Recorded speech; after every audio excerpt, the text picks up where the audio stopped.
Somewhere outside Columbus, Ohio, on a Tuesday afternoon in March, Jordan's phone buzzes on a break room table, next to a half-eaten sandwich and someone else's coffee mug. Balance: $1,004.12. She stares at it for a second longer than she needs to. 22 years old. Front desk at a dental office. First time in her adult life, she's holding more than $1,000 that isn't already spent in her head before it lands. She worked for this. Skipped things for this.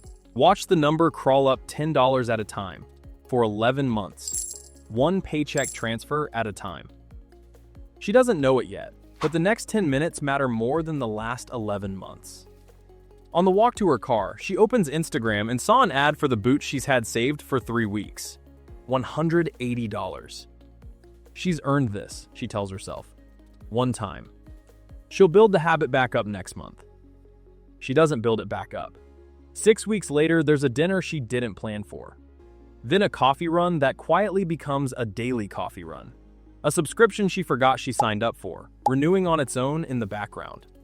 A late-night rideshare home because splitting a cab felt like too much effort that particular night. A pair of earrings on a slow Tuesday, just because. None of it shows up as a single receipt she'd remember. Nothing reckless. No single bad decision she could point to and regret. Just small yeses, stacked on top of each other. The way most money actually disappears. By June, she checks the balance out of habit more than curiosity. $214.11. Then, on a Thursday, the check engine light comes on. The mechanic's quote, $600. She doesn't have it. So it goes on a credit card. 24% interest, close to the national average this year. She tells herself she'll pay it off fast. 2 months later, her cat needs an emergency vet visit. $180. The card's already open, so it goes there too, before she's paid down a cent of the first bill. The balance climbs to $780. She makes the minimum payment for 4 months before she actually looks at the math. Of the $220 she's paid so far, $71 went to interest. What started as a $600 repair is on track to cost her closer to $960 by the time it's gone. That's the moment it actually clicks for her. Not the spending, not the emergency, the interest statement. A number sitting right there on her phone telling her exactly what her first $1,000 cost her by disappearing. She doesn't feel angry exactly, just tired of paying for a decision she made in about 10 seconds, 11 months in the making, without even noticing she'd made it. It takes her 7 more months to pay the card down to zero. She doesn't celebrate. She just starts again. Quieter this time. Less excited. More careful. Almost a year later, she's back to $1,020. Almost the same number, to the dollar, as that Tuesday in March. But this time, she does something different in the first 10 minutes. She doesn't open Instagram. She opens her banking app and checks her interest rate. 0.4%. On $1,000, that's $4 a year. A locker, not a growth engine. So she moves it into a high-yield savings account instead. Same safety, same access if she needs it tomorrow.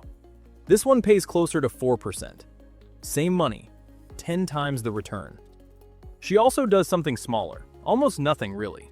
She turns off notifications for the shopping app. Not the account, just the little red badge and the buzz every time something's on sale. It's not willpower.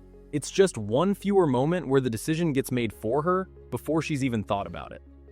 She doesn't know the term for what she just did. Financial planners call it the waterfall. Money flows into one basin, safety, and it isn't allowed to spill into the next until that basin is full. Basin 2 is high-interest debt, if there's any left. Paying down a 24% balance is the same as earning a guaranteed 24% return somewhere else. There's no legitimate investment on Earth that reliably beats that, which is exactly the debt Jordan just spent the better part of a year climbing out of. Basin 3 is everything else. Retirement accounts, index funds, the stuff that actually builds wealth over decades. Even $50 a month, started early and left alone, grows into real money over time. But none of that matters until the first 2 basins are full. In March, Jordan skipped straight to spending before Basin 1 was even full. This time, she doesn't. In January, her phone cracks. $150 to fix. Old Jordan would already know this story.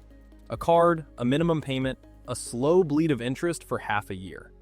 New Jordan opens the banking app, transfers $150, pays the shop, goes home. The balance dips, then keeps climbing, because this time, the money has a job, and it's doing the job. Here's what makes Jordan's story ordinary, not rare. This year, fewer than half of Americans, 47% according to Bankrate, could cover a $1,000 emergency using savings alone. Most people's first $1,000 doesn't survive its first emergency. Jordan's didn't either, the first time.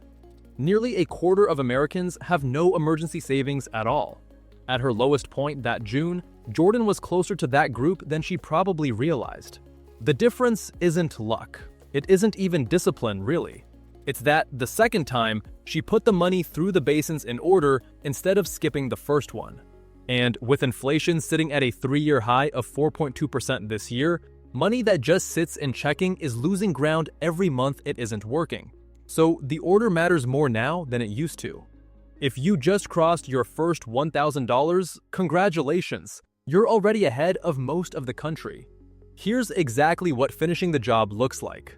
Open your banking app, search High Yield Savings Account, and confirm it's FDIC insured. That part matters because it means your money is protected up to $250,000 even if the bank itself runs into trouble. Rates change, so it's worth actually comparing a few options instead of taking the first one that shows up. A difference of even 0.5% adds up once the balance grows. Then set up one small automatic transfer, so moving it there isn't something you have to remember to do. It just happens. But don't celebrate by spending it. Celebrate by finishing the job. Not the boots. Not yet. Just the job. Let it be boring. Let it sit there, doing its actual job before the Thursday comes. Nobody wrecks their finances over one bad decade. They wreck it over one bad Tuesday, the one right after a good one. Jordan's already happened. Make sure yours doesn't. So tell me, when you hit your first $1,000, what did you do? Comment below, I read every one. And if you want to see exactly how Jordan builds her real emergency fund from here, how much to actually save, where the 3 to 6 month number comes from, and why most people stop too early, that's the next video. Subscribe so you don't miss it. Goodbye for now.